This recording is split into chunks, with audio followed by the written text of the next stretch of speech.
Bueno, vamos en este primer grabación, vídeo, como queramos llamarlo, vamos a empezar a hablar de la passive voice, de la voz pasiva, ¿no? Que es uno de estos dos estructuras verbales, contenidos gramaticales, como queráis señalarlo, indicarlo, que nos quedan por ver, ¿vale? Es digamos que hay unas cuantas cosas que decir, así que, como decía, no es este el primer o el único. Venga, Javi, buena semana para ti también. No va a ser el único vídeo, ¿no? O la única grabación que vamos a hacer con la explicación de la base voice. Bueno, pues me voy otra vez al bloque uno porque seguimos ahí con la gramática. Y aquí sí que me tengo que ir ya casi hacia el final. Y casi hacia el final nos encontramos con passive voice. Pulso ahí. Y como ocurre en otros contenidos gramaticales, tenía un enlace a páginas, ¿no? Una página con ejercicios, pero nosotros trabajamos la teoría, algunos ejercicios, siempre con una ficha en PDF, ¿no? Que son las que tenéis aquí. Y abajo, pues como es habitual, la ficha con el solucionario de los ejercicios. Así que la primera, y me lleva a la pasiva o pasiva. Bueno, primero una introducción, ¿no? Mira, la voz pasiva en castellano existe, pero se utiliza muy poco. De hecho, yo siempre digo que si nos revisara el lenguaje que utilizo cada día, ¿no? Cómo me expreso cada día, sería tremendamente difícil, no imposible, pero sería muy difícil en castellano encontrar un uso diario de la voz pasiva. Es una estructura que, aun existiendo, a veces nos resulta un tanto extraña, no confusa, pero como que no es lo que yo diría, no es lo que yo utilizaría, ¿vale? Por lo tanto, eso es un hándicap, un obstáculo para el estudiante cuyo de inglés, cuyo idioma nativo es el castellano, porque ya partimos del hecho de que es una estructura que en nuestro propio idioma es poco utilizada, que a veces un poco nos resulta, como digo, extraña. Y el problema continúa porque es que en inglés se utiliza muchísimo, muchísimo, es muy común la voz pasiva, passive voice. Y además, en situaciones, en contextos, en frases que en español no la utilizaríamos. Para expresar contenido, para expresar significado que en español nunca utilizaríamos la voz pasiva, como digo, para utilizar o para esa frase o ese contenido, ese significado o esa situación, que en inglés sí que la expresan con una voz pasiva. No obstante, como tampoco nosotros vamos a ir, digamos, a profundizar más allá de cómo se hace la voz pasiva en significados, en usos, en no sé qué, pues, digamos, nos podemos un poquito mantener al margen de eso. Pero que sepamos que hay un poco esta dificultad de entrada. Eso también quiere decir que si si seguís utilizando la traducción, el cambio al español, para estudiar, para trabajar con los ejercicios de gramática, aquí os va más que ayudar a dificultar, a confundir bastante la traducción directa al español, que no va a tener mucho sentido, nos va a resultar, como digo, rara, extraña. Así que lo mejor es ver cómo se hace y centrarse en ese procedimiento en inglés y no traducir al español, porque insisto, la traducción directa no nos va a ayudar, no nos va a ayudar para entender mejor la pasiva en inglés. ¿Vale? Bueno, al igual que ocurría con las oraciones relativas, las oraciones condicionales, hay como, digamos, como una estructura básica, un principio básico que se va a repetir en cualquiera de las formas que adquiera la voz pasiva. ¿Vale? Prefiero que lo veamos en la pizarra. Vamos a hablar primero, aunque insisto, no nos va a servir esto para los ejercicios y tal, para el ejercicio que hagamos aquí, para ese ejercicio del número 3 del examen. Eh, Normalmente la voz pasiva se empieza. explicando a partir de la transformación de una oración activa a una oración pasiva. Mira, la mayoría de oraciones que utilizamos, tanto en inglés como en español, son oraciones activas, es decir, aquellas en las que el sujeto, sea el que sea, es quien lleva a cabo la acción, es el ejecutor, el protagonista. Insisto, el que realiza la acción, o los que realizan, si es en plural, la acción indicada el, por la frase en sí, ¿no? Y concretamente por el núcleo del predicado, que es el verbo. Además, esas oraciones activas, además, insisto, de que tienen que ser activas, deben de ser oraciones transitivas, es decir, deben ser oraciones que tengan como mínimo un complemento directo, que es ese sustantivo o ese sintagma preposicional con un sustantivo que va en la parte del predicado, en muchísimas ocasiones directamente detrás del verbo, del núcleo del predicado, y que se refieren a algo o a alguien directamente involucrado en la acción. Por ejemplo, the doctor cured my mother. El doctor curó a mi madre. Es una frase, como digo, activa, active. Porque tenemos el sujeto, the doctor, que es quien lleva a cabo la acción, el ejecutor, quien hizo todo lo que tenía que hacer para curar, ¿vale? Él es el ejecutante. Y hay también en esa oración activa un complemento directo, ¿no? Lo que dicen un direct object en inglés, que es, en ese caso, un sustantivo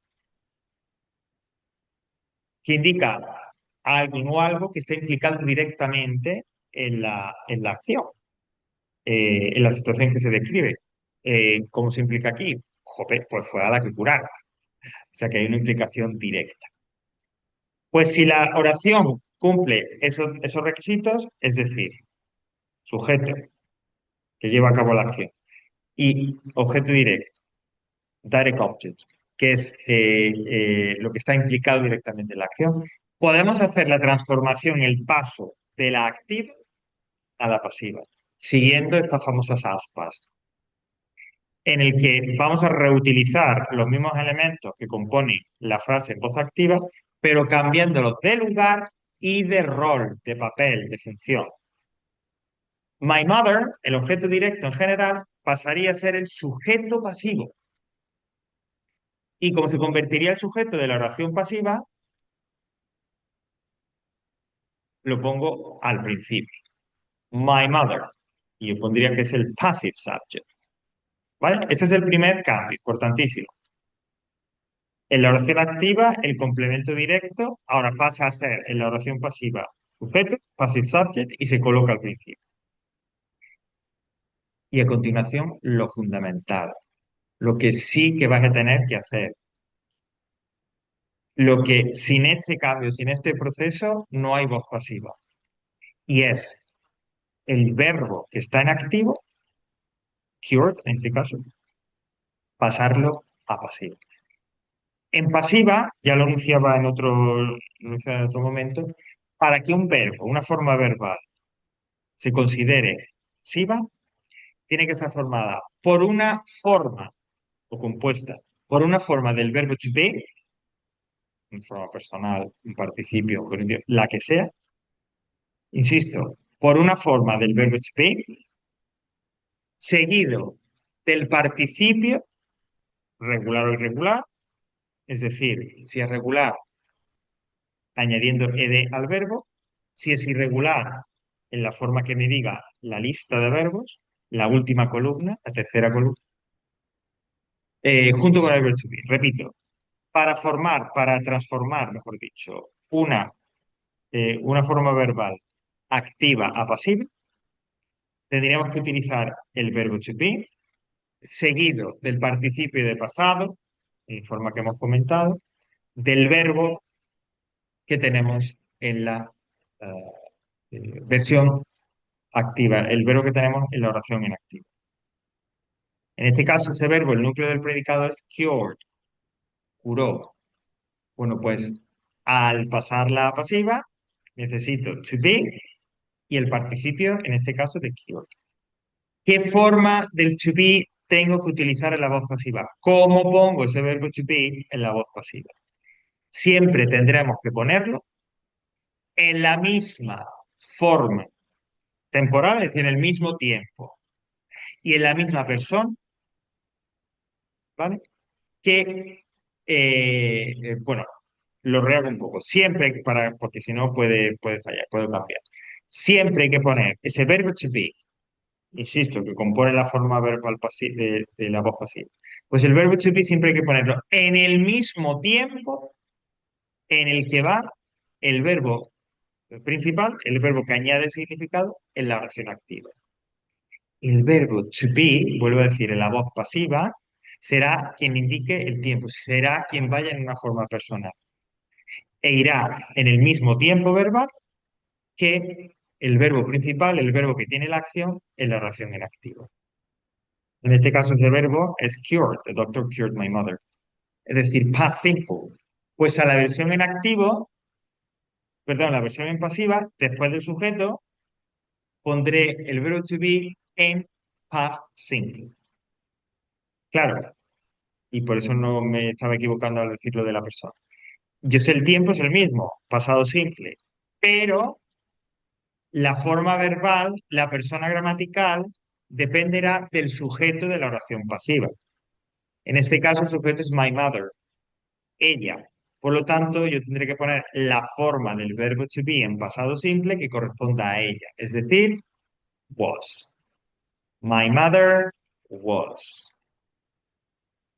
Y junto con la forma del verbo to be, que insisto, asume el mismo tiempo en el que iba el verbo en activa, pondremos ese verbo principal en la oración en activa en participio de pasado, past participle.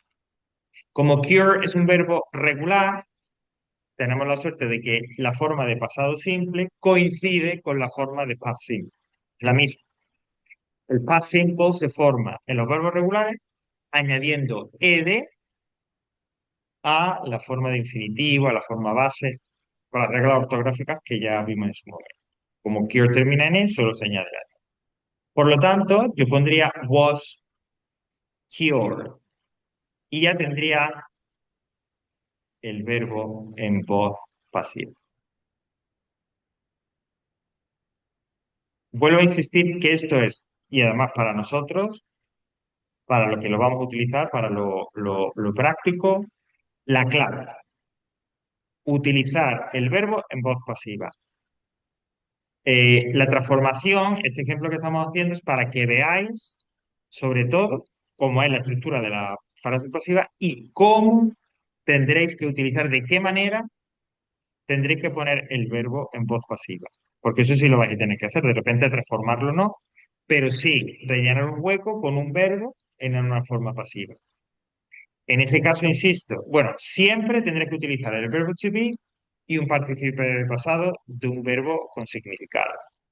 El verbo to be en el tiempo o en la forma, ing,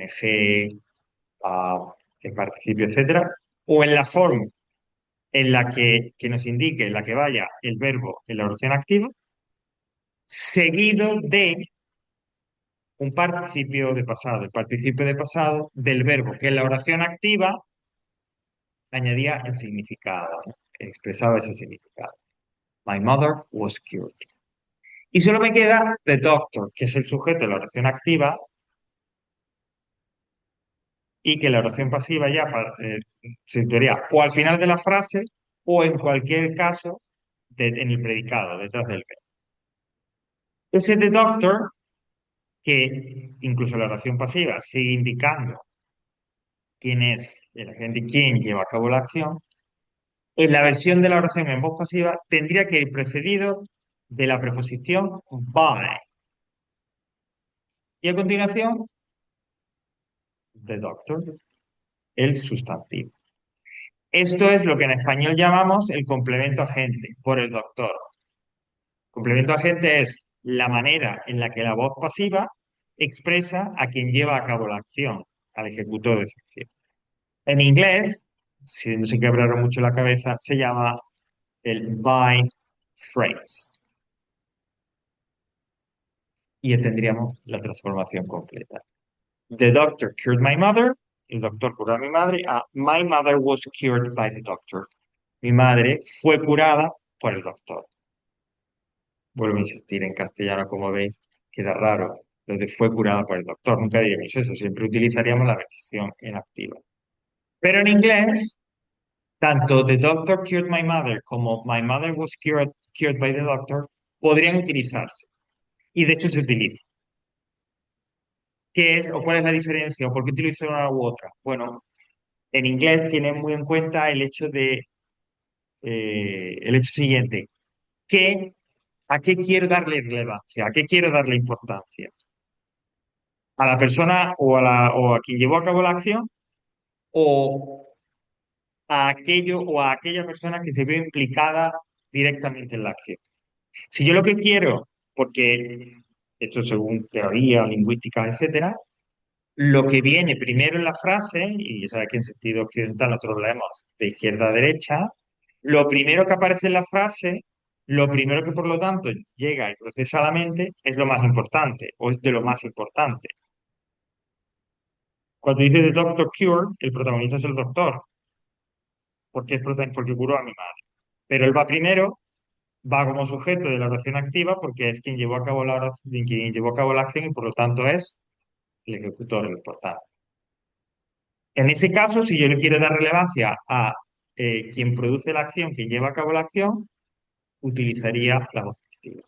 Pero si yo quiero darle importancia, darle relevancia, poner en primer plano a lo que o a la persona que se implicó directamente en la acción, entonces pongo primero al complemento directo y por lo tanto utilizo la forma de voz pasiva, que es la que me permite eso, la que me permite poner como sujeto al complemento directo.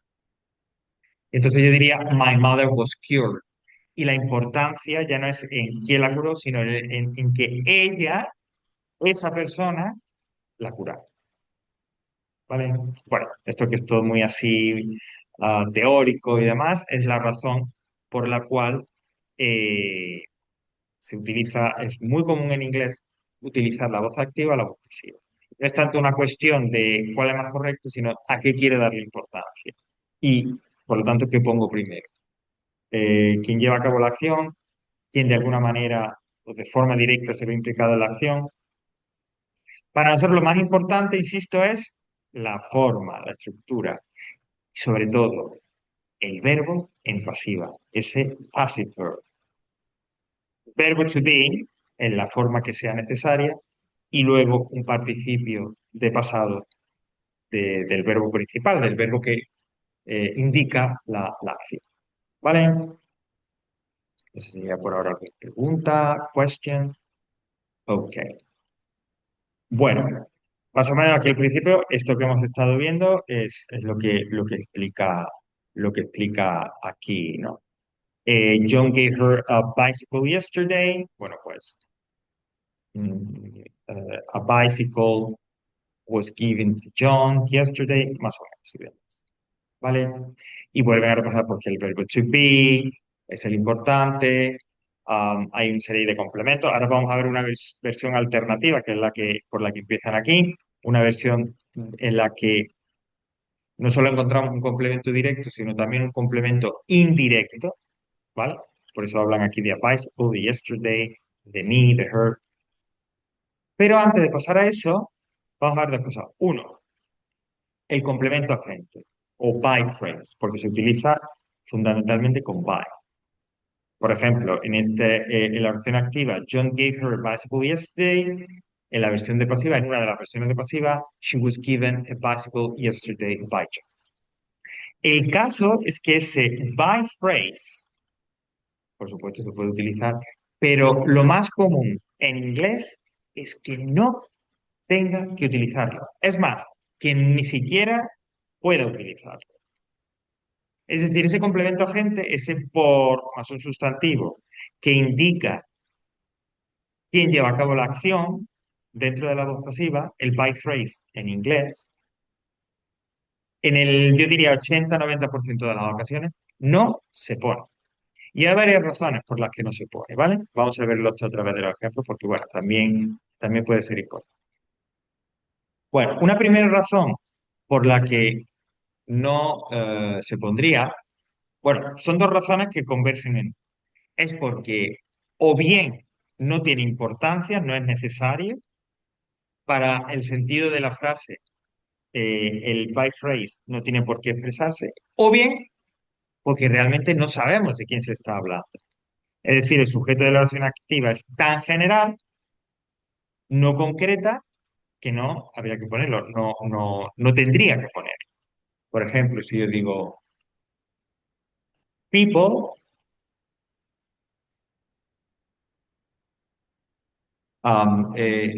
people eat junk food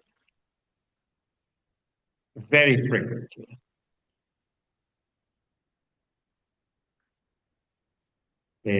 La gente come comida basura, comida chatarra, muy frecuentemente.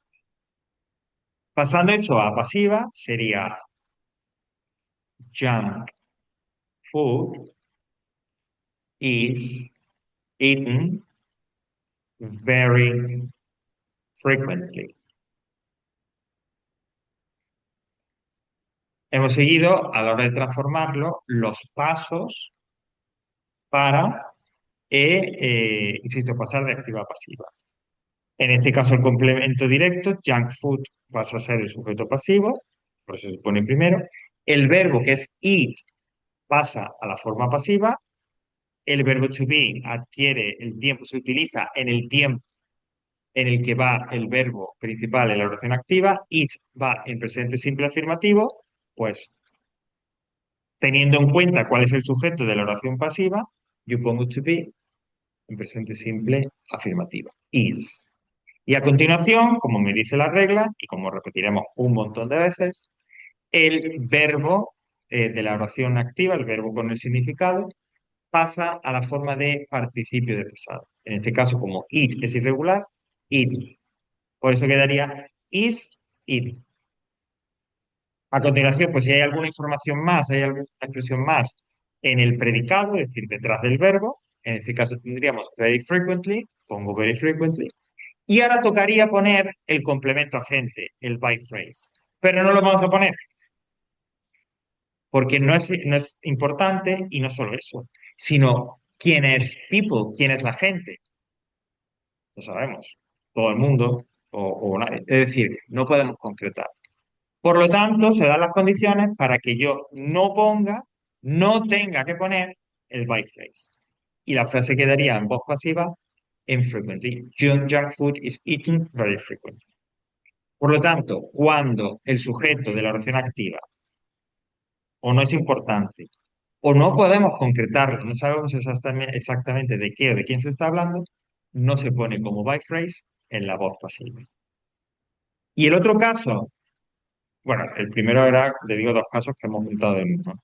Pero otra ocasión, otro momento en el que tampoco se debe de poner, no se pone el by phrase, es cuando la acción que nos está indicando la frase, primero en activa y luego en pasiva, solo puede ser llevada a cabo por un sujeto muy concreto. Por ejemplo, pues si es una operación, solo la puede hacer un médico. Si es en un colegio, solo podría dar clases, solo podría ser un profesor y así. Es decir, cuando ya desde la oración en activo y luego también en la pasiva, resulta evidente quién o qué lleva a cabo la acción, porque el resto de la frase, el resto de la frase me lo deja claramente. Es decir, cuando la acción se asocia a un tipo concreto de profesión o un tipo concreto de área o de campo, no se pone el by phrase. Entonces, si yo digo, the police officer arrested that thief. El policía, el oficial de policía, arrestó a ese ladrón. Bueno, pues hago la transformación. That thief, ese ladrón. El verbo es arrested. Verbo to be en el tiempo en el que va el verbo en la voz activa, el verbo principal. Arrested pasado simple. That thief es él o ella. Pues was. Y el verbo principal, el verbo con significado, en participio de pasado. El verbo es arrested, o sea, arrest, en la frase principal estaba en pasado simple, arrested, lo cual quiere decir que es regular, con lo cual el participio, la forma de participio de pasado será la misma. That thief was arrested. Y ahora llegaría el momento de poner by phrase y by the police officer. Pero, ¿quiénes son los únicos que pueden arrestar, detener? Los policías? Es decir, con indicar la acción en sí, ya se daría por supuesto que sabemos quiénes son o quién son el que lleva a cabo la acción. Por lo tanto, no habría que poner by the police officer. That thief was arrested. Insisto, lo único que tienen, pues normal, la capacidad para arrestar y detener son los policías. Por lo tanto, no es necesario, el inglés considera que no es necesario decir by phrase, decir by the police officer, cuando por la frase, por el verbo, por la acción, queda claro que es algo que solo pueden realizar en este caso los policías. Arrested. Igual que se dicen operate, operar, teach, enseñar, etcétera, etcétera. Insisto, son acciones, campos, áreas que solo pueden llevar a cabo un tipo de sujeto, grupo de personas, etcétera, muy concreto. Conocida la acción, estando clara la acción, se supone, se puede deducir claramente quién es el sujeto o cuál es el sujeto que llevaría a cabo la acción, y en la versión de voz pasiva no se pone nunca el by phrase. ¿Vale? Bueno, pues ya digo, el 80-90% de las oraciones en voz pasiva no llevan by phrase, porque encajan en uno de los dos casos. O bien no es importante, o bien no sabemos exactamente quién es o qué es el sujeto, quien ejecuta la acción, o bien se da por supuesto, se da por sobreentendido. En el primer caso, tiene toda la lógica que si el sujeto no sé exactamente bien quién es muy general, no lo tengo identificado, digo que tiene toda la lógica del mundo que no se ponga como by phrase en la voz pasiva. Precisamente se utilizará la voz pasiva para dar importancia a ese objeto directo, para dar importancia a lo que se ve directamente implicado en la acción, porque realmente el sujeto no se sabe quién es. Sabemos que lo que es la comida basura es lo que se come mucho, pero no sabemos exactamente por quién, es decir, por algo o alguien o un grupo en concreto. Pero sí sabemos que lo que se come mucho es junk food. Lo que está claro y definido en este caso es el objeto directo. Por lo tanto, desde el punto de vista del inglés, como digo, tiene toda la lógica del mundo que la versión de que ese significado se exprese con una voz pasiva, poniendo como sujeto, poniendo en primer plano, por tanto, el objeto directo. Bueno, esta sería, insisto, la razón por la que no hay en la gran mayoría de frases ese complemento agente, ese by phrase. Bueno, para no dejar cortado y tal, vamos a decir alguna cosita más y continuamos la próxima. Bueno, ¿qué es lo que más hay que decir? Hemos dicho, lo he dicho, que cuando hemos hablado de estas transformaciones, de cómo se pasa del verbo activo al verbo pasivo, que es esa parte, el verbo en pasiva, lo más importante, la clave, que vosotros no vais a transformar, no va a haber ejercicios en el que se transforme de activa a pasiva, pero que sí vais a tener que manejar los verbos en forma pasiva, es decir, cómo son en activa y cómo son ese verbo en pasiva. ¿Qué necesito para hacer el verbo en pasiva? Vuelvo a decir, en general, el verbo to be y un participio de pasado, regular o irregular, del verbo principal, del verbo que contenga significado. Ese verbo principal, ese participio de pasado, siempre será igual. Es decir, siempre, una vez que se haga la transformación, una vez que yo tenga que yo escriba el verbo en voz, la forma verbal en voz pasiva, no va a cambiar nunca, siempre va a ser, siempre se va a mantener igual. Lo que cambia será el verbo to be, que cambiará de tiempo. Como hemos visto, si tuviera que pasar de activa a pasiva, el verbo to be querería el tiempo en el que va a ser el verbo principal en la oración activa.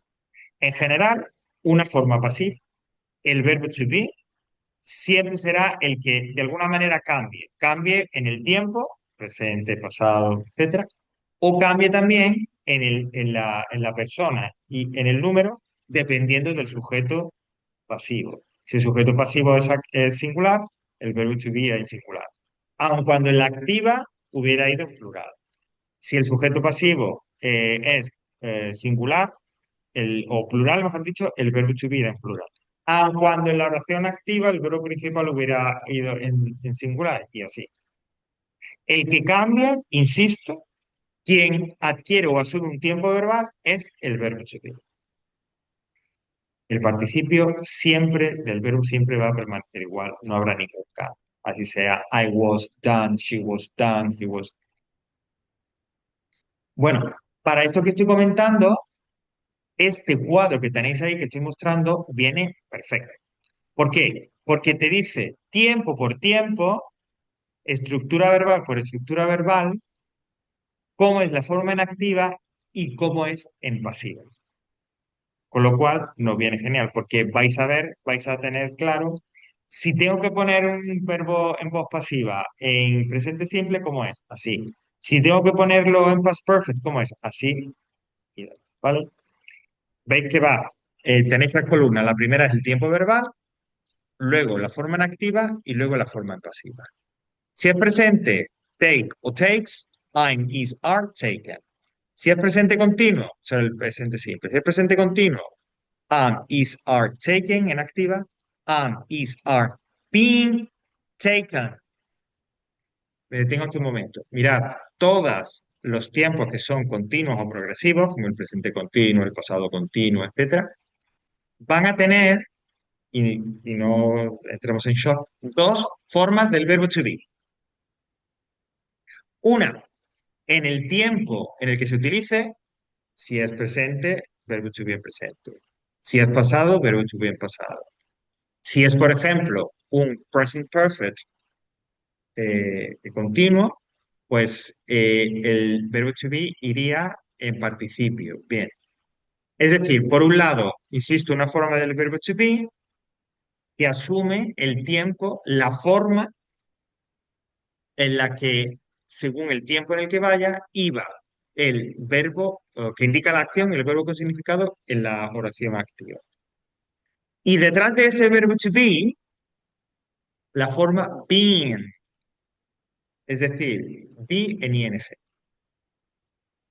Y a continuación, el participio del verbo que estamos utilizando.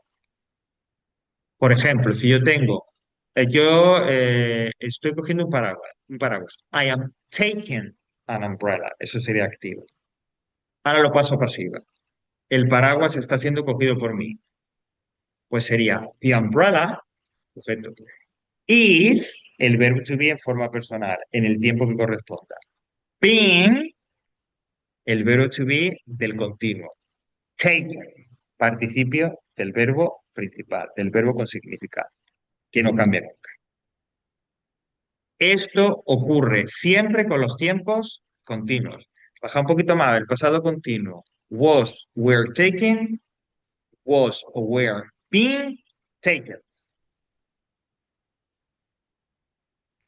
¿Vale? El verbo to be en el tiempo que corresponda, a continuación la forma being y a continuación el participio de pasado del verbo que estemos utilizando. Y en los tiempos de perfecto, en el present perfect o en el past perfect, eh, el present perfect era have o has. Es un participio en activo, por ejemplo, has taken o have taken. Y el pasado perfecto es had más un participio. Pues bien, para la voz pasiva, ¿qué utilizaría? En el caso del present perfect, have o has, el que corresponda. Been, como estáis viendo ahí en la segunda columna, el participio del verbo to be. Y a continuación, el participio del verbo principal, del verbo que tiene el significado. I have taken an umbrella. An umbrella has been taken. E igual en el past perfect. Had taken en activa, had been taken en pasiva. Have, el participio de be y el participio de pasado del verbo principal. ¿Vale? Como estáis viendo, es recomendable ver esto con tranquilidad, más si que hoy nos vamos a hacer ejercicios para que la semana que viene, cuando volvamos, retomamos, tengamos ya una idea clara. ¿Cuáles son la versión en activa y cuáles son la versión en pasiva de cada tiempo?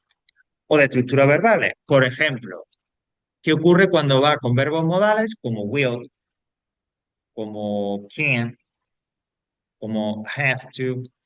Pues detrás de will, de have to, de can, se utilizaría el infinitivo del verbo to be y a continuación el participio. Fijaos, will take, donde es futuro simple, will be taken, will be y el participio. Abajo que dice modales. Has to, have to, can. Be, can take, por ejemplo, have to take, can take. Have to be taken, can be taken. Hay una versión, ya lo repasaremos en su momento, de perfecto, en el que el modal, will, can, must, va seguido de un infinitivo perfecto, es decir, de have más un participio.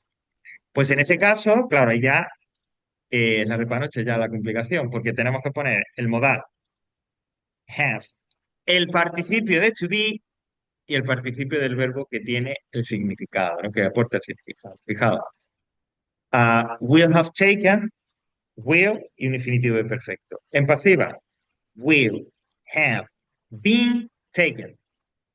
El modal, el have del infinitivo perfecto, el been del participio del verbo to be y el participio del verbo que estemos utilizando. ¿Vale? O, y aquí acabamos, para, por ejemplo, la forma de futuro de be going to. Pues el verbo to be, para ponerlo, para poner esa forma, utilizar esa forma en pasiva, pondría as, in o are, en presente o en pasado se podía poner también, en afirmación, en negación o en pregunta, lo que correspondiera, going to, y detrás el verbo en infinitivo, pero primero el to be y luego el participio del verbo que estemos utilizando. Por ejemplo, I'm going to take, is going to take, are going to take.